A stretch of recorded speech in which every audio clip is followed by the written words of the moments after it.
Welcome back to Next Coin Hub, your go-to channel for all things crypto. I've got some really exciting new clips to share with you today, and we're going to dive into some key conversations happening in the world of blockchain, crypto, and XRP. Let's start with a clip from French Hill, who argues that blockchain isn't disruptive tech.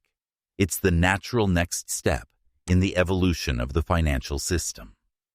This is a fascinating perspective because it shifts the conversation away from the typical disruption narrative and puts blockchain in a more natural, progressive light.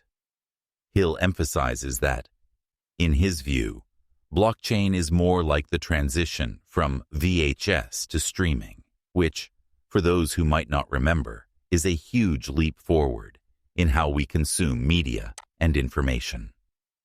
Think about it. Blockchain's role is just like that. It's the next step, not the total disruption of everything that came before it. It's about taking a proven system and making it better, more secure, more efficient. Of course, for those of us under 25, the VHS analogy might be a bit lost. Many of you probably don't even know what a Walkman or cassette tapes are. But for those of us who lived through the VHS era, the transition to streaming was massive, and that's the kind of shift blockchain represents. It's not tearing down the old, it's improving upon it. Now let's move on to Senator Tim Scott, who spoke at the SALT conference recently. He took the stage to talk about competition, innovation, and the risks in the financial market, especially as they relate to crypto.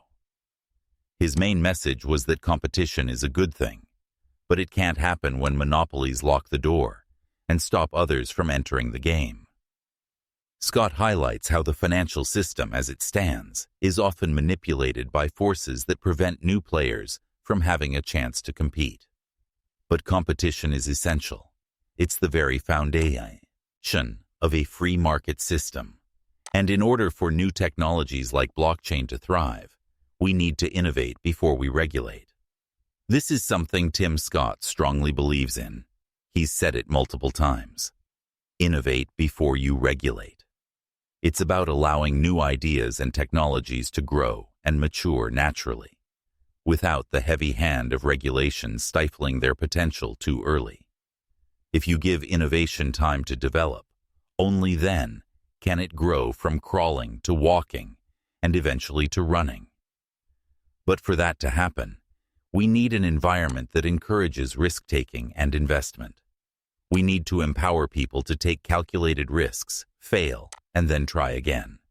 And the U.S. has historically been a place where this kind of creative destruction has led to some of the greatest businesses and technologies the world has ever seen.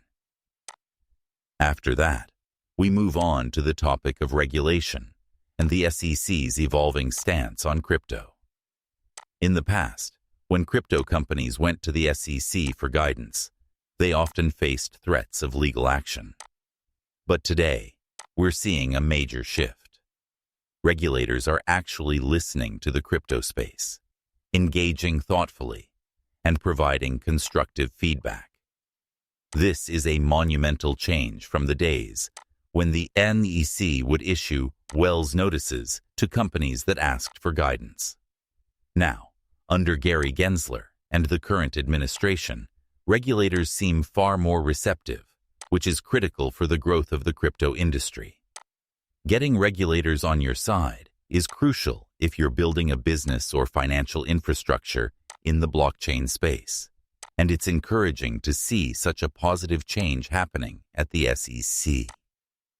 It's clear that the future of crypto is going to depend on this kind of regulatory engagement. Without it, it's impossible for banks or financial institutions to move forward with their blockchain-based projects. And if they can't get that regulatory feedback, they simply can't proceed. This is why regulatory clarity is one of the most important factors in fostering the next wave of blockchain and crypto adoption. Next, let's talk about Vano from Black Swan Capitalist, who made a thought-provoking point. The financial system isn't broken, at least not for the elites. For those at the top, the current debt-based system works perfectly, as it's designed to push wealth up the food chain. Wealthier individuals and institutions are benefiting from inflation, which increases the value of assets like stocks, gold, and real estate. But for the middle and lower classes, inflation is eroding their purchasing power, making it harder and harder to own assets and get ahead. Vano points out that the current system is designed to keep the wealthy wealthy, and the middle class is being squeezed out. If you don't own assets, whether real estate, stocks, or crypto, you're losing out. And the longer this continues, the more the middle class will struggle to catch up. This is why the shift to crypto is so important. It represents an opportunity to take control of wealth in a way that traditional financial systems can't offer. As fiat currencies like the dollar continue to lose value due to inflation and money printing, owning assets like crypto becomes one of the best ways to preserve your wealth. For example, since 2020, the US dollar has lost around 25% of its purchasing power, which means that if you had $1 million in the bank back then, it would only be worth around $750,000 today in terms of what it can buy. This is why more and more people are turning to cryptocurrencies like XRP, XLM, and ADA. They're looking for assets that can retain their value over time or even appreciate as the dollar continues to decline. Speaking of XRP, let's dive into some technical analysis. Right now, XRP is showing some positive signs, with inflows coming from major exchanges like Coinbase, Gemini, and Upit. Analysts are eyeing key price points, like $3 to $38, which would mark a breakout and set XRP up for a potential move to $4.42. If XRP can break through these levels, it could signal a shift toward even higher prices as the market continues to heat up. So, where do you think XRP will go from here? Could we see it hit $10, $50, or maybe even $100?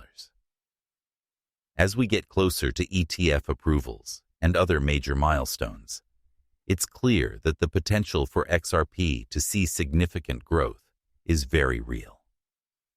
In another clip, Tony Edwards shares his thoughts on tokenized securities and how they can bridge the gap between institutional investors and retail investors. While institutions control a significant portion of the market, retail investors are also taking an interest in tokenized securities, digital versions of traditional assets like stocks, bonds, and real estate. Edwards believes that the future of blockchain and crypto is in finding ways to democratize access to these assets, allowing retail investors to participate alongside large institutions. Edwards argues that if you can pass the smell test with regulated institutions, you're creating a moat around these assets that ensures safety and confidence for investors. It's not just about building a platform for large institutions. It's also about creating a safe space for retail investors to participate in these emerging markets. Finally, Chad Skyraber reports on the inflows of money into XRP, with $29 million coming in on just one day. This surge in interest is likely to grow as we approach ETF approvals, and it's a good sign that XRP is becoming more widely adopted by institutional investors and the broader market. So, where do you think XRP's price is going to be at the end of the year? Drop your thoughts in the comments below. Thanks so much for tuning in today to Next Coin Hub. It's truly an honor to share these updates with you.